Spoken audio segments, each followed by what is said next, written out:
শান্তিজ cooking হাউসে সকল বন্ধুদের স্বাগত জানিয়ে আজকে আরেকটি রেসিপি নিয়ে চলে এসেছি।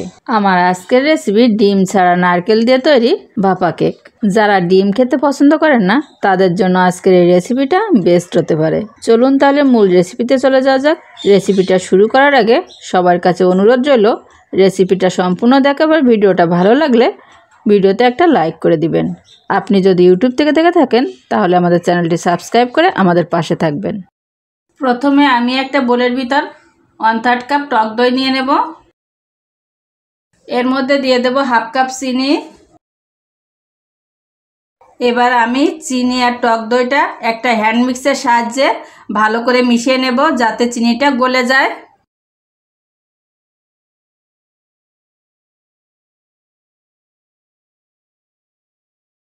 চিনি আর টক দইটা ভালো করে মিশিয়ে নেওয়া হয়ে গেছে। আমি এবার এর ভিতরে দিয়ে দেব 4 চামচ সাদা তেল। এবার আমি তেলটা ভালো করে এর সঙ্গে মিশিয়ে নেব।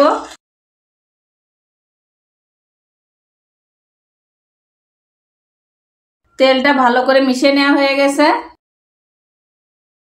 আমি এবার 1 কাপ ময়দা দিয়ে দেব আর আমি ময়দাটা চেলে দেব, যার জন্য আমি এখানে একটা চালনি নিয়ে নিয়েছি।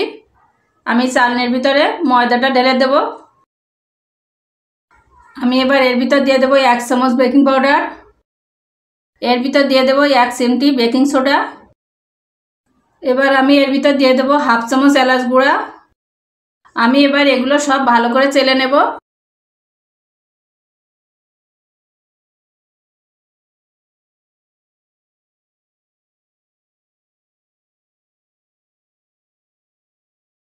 আমার সব শুকনো উপকরণগুলো চেলে নেওয়া হয়ে গেছে। আমি এবার এগুলো ভালো করে মিশিয়ে নেব।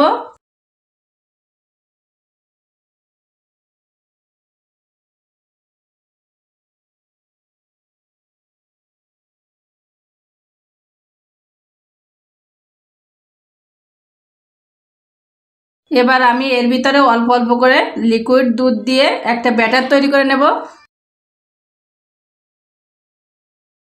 আমি অল্প অল্প দুধ দেব আর ব্যাটারটা তৈরি করে নেব। আমি আবারও দুধ দিয়ে দিচ্ছি।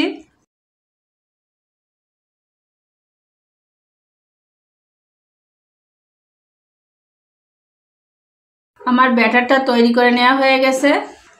আমি এবার এর ভিতরে 1/2 কাপ নারকেল কোড়া দিয়ে দেব। এবার দেব কিছুটা কিশমিশ। এবার আমি সব এগুলো ভালো করে মিশিয়ে নেব।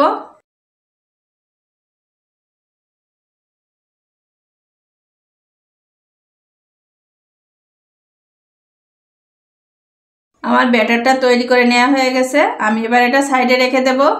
এবার আমি 4টা কাপ কেকের মোল্ড নিয়ে নিয়েছি। আপনারা চাইলে স্টিলের বাটিতেও করতে পারেন। আমি এই বাটির ভিতরে একটু অয়েল ব্রাশ করে নেব।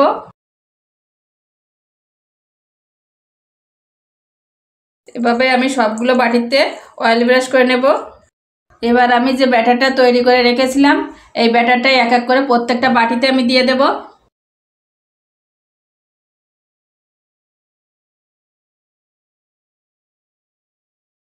বাটিটা কিন্তু সম্পূর্ণ ভরে দেওয়া যাবে না। এভাবেই আমি প্রত্যেকটা বাটিতে ভরে নিচ্ছি। আমার সব বাটিতে ব্যাটার দেওয়া হয়ে গেছে। আমি এবার বাটিগুলো একটু ট্যাপ করে নেব।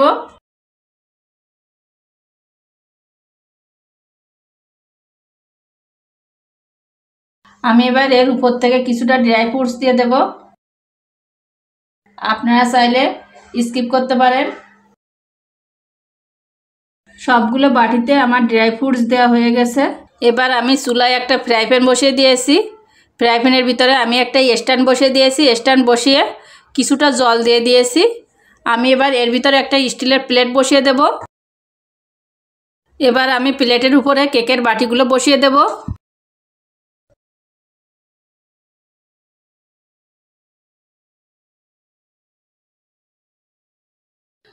এবার আমি ঢাকনা দিয়ে ঢেকে দেব আর ঢাকনার ছিদ্রটা কিন্তু বন্ধ করে দিতে হবে।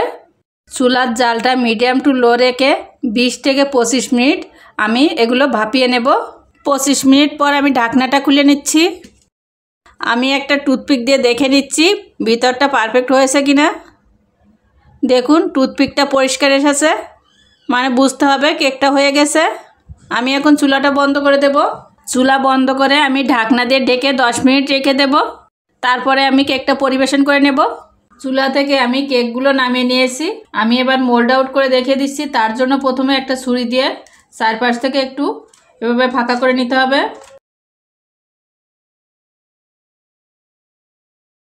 আমি সবগুলো এভাবে ফাঁকা করে নেব। আমি এবার কেকগুলো মোল্ড আউট করে নিচ্ছি।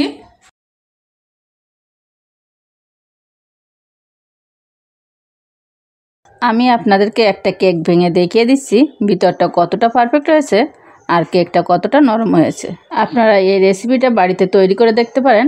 আর রেসিপিটা ভালো লাগলে আমার চ্যানেলটি সাবস্ক্রাইব করবেন, লাইক কমেন্ট শেয়ার ফলো করে আমাদের পাশে থাকবেন। আজকের মতো ভিডিওটা এখানেই শেষ করছি। দেখা হচ্ছে পরবর্তী ভিডিওতে নতুন কোনো রেসিপি নিয়ে। ততক্ষণ পর্যন্ত আপনারা সকলে ভালো থাকুন, সুস্থ থাকুন, আমার চ্যানেলের সাথেই থাকুন। সবাইকে ধন্যবাদ।